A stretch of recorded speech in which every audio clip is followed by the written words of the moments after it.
به ضیافتی از نور هدیه به روح بالای آن پیشوای قرآنی. بسم الله الرحمن الرحیم. الحمد لله رب العالمین. امروز که جای خالیان رهبر مجاهد و شهید در میان ماست، ما کلام خدا را واسطه می‌کنیم تا پیوندی ناگسستنی ببندیم با آرمان‌هایش. قرآن نور است، حقیقتاً دل را و روح را روشن می‌کند. اگر با قرآن انس پیدا کنید می‌بینید که دل و جان شما نورانی می‌شود. سهم شما از این پیمان آسمانی یک نیت پاک، یک صف تلاوت. الرحمن الرحیم مالک یوم الدین. برای اعلام همراهی و دریافت سهم معنوی عدد یک را به سرشماره 30,014 ارسال کنید. هر پیامک گامی است به سوی تلاوت صفحه دیگر تا این ختم نورانی هدیه‌ای باشد به روح بلند آن شهید عزیز. پویش سراسری ختم قرآن کریم.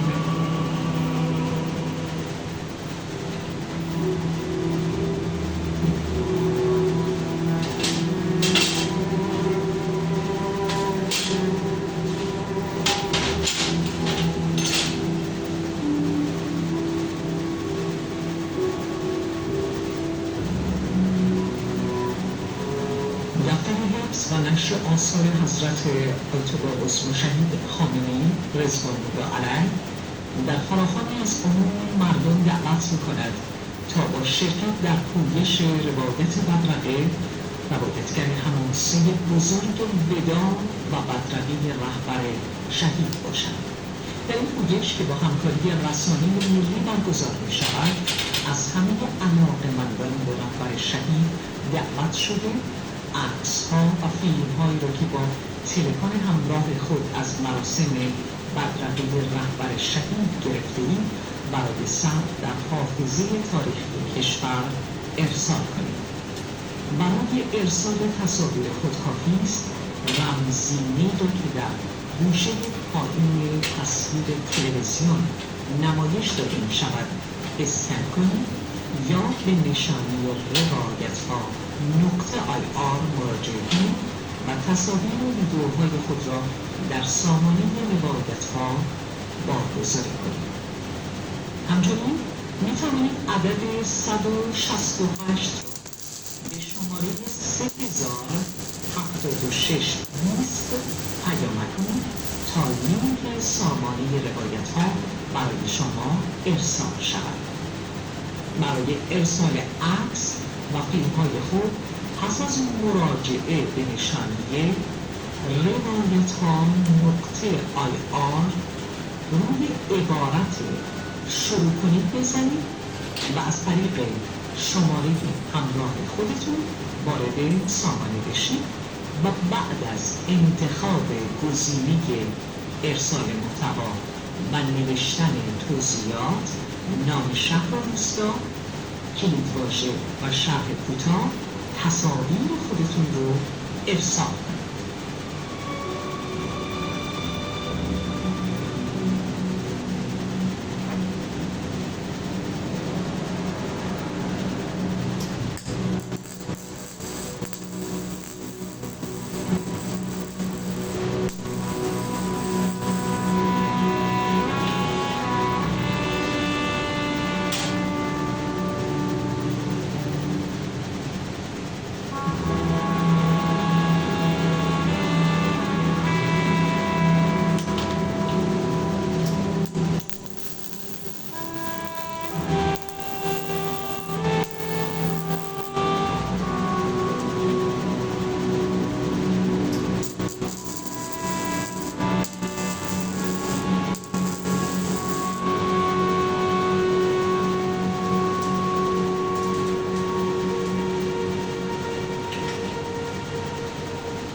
ساعت 9:30 است.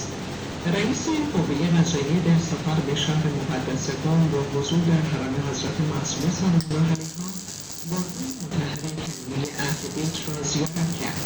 آقای محسن نیشی سپس در این مکان مقدس با تعدادی از زائران به گفتگو پرداخت و از نزدیک و بدون واسطه مسائل آنان را شنید. رئیس قوه قضاییه همچنین ضمن زیارت مقبره تعدادی از علمای مدفون در محوطه حرم مطهر حضرت معصومه بر منظور بعض شهدای جنگ تحریری اخیر حاضر شد و به مقام شامخ آنها ادای احترام کرد. معاون علمی رئیس جمهور گفت رتبه علمی و فناوری ایران در حوزه پزشکی بازسازی در سطح جهان از رتبه 12 به رتبه 4 دنیا ارتقا یافته است. حسین افشین افزود بزرگی ظهور دولت هدایت کرد. ما تو زمینه هوش مصنوعی، تو زمینه کوانتوم، تو زمینه میکروالکترونیک، تو زمینه علوم شناختی، تو زمینه در امنیت سایبری، تو زمینه در زیست فناوری، اینها ما تعریف کردیم، ما مزیت ایجاد کردیم، ما به عنوان دولت خریدار قرار گرفتیم، تسهیلگری کردیم تا این شکل بگیره. برای همینه که امروز میتونیم دکتر افتخار اعلام کنیم که حوزه پزشکی بازساختی رتبه‌مون تو سطح کشور شده بود به 4، تو سطح دنیا شده بود به 4، وقتی که اول دولت اون 12 بوده. برای که پایگار پیدا کردیم، چون تمرکز کردیم، چون هدایتگر کردیم. 17 مرکز درمانی پلاسمای سرد در کشور فعالیت می‌کند. رئیس سازمان انرژی اتمی اعلام کرد به عنوان متخصصان صنعت صلح‌آمیز هسته‌ای تاکنون بیش از 10,000 بیمار با فناوری پلاسما تحت درمان قرار گرفتند و تعداد مراکز پلاسما در حال گسترش است. تصور کنید ماها و شاید سالها زخمی داریم که با دارو و پانسمان بهبود پیدا نکرد. افزار میشه داستانی باشتم این پاشنه پامو مقابل رفت من قصه تازم رو که این انتظار شده تقریبا 2 ماه پیش راه دریا این زخم دارد. حالا با کمک ماده‌ای که نه تیغ جراحی و نه دارو فرصتی دوباره برای تمرین زخم‌ها پیش اومد. جلسه دوم ناخنم خوب شد. الان میتونم باشم پاهم رو برم هیچ مشکلی ندارم. فناوری که بسیاری اون رو با نیروگاه هسته‌ای میشناسند امروز اومده کنار تخت بیماران و در خدمت مردم. لطفاً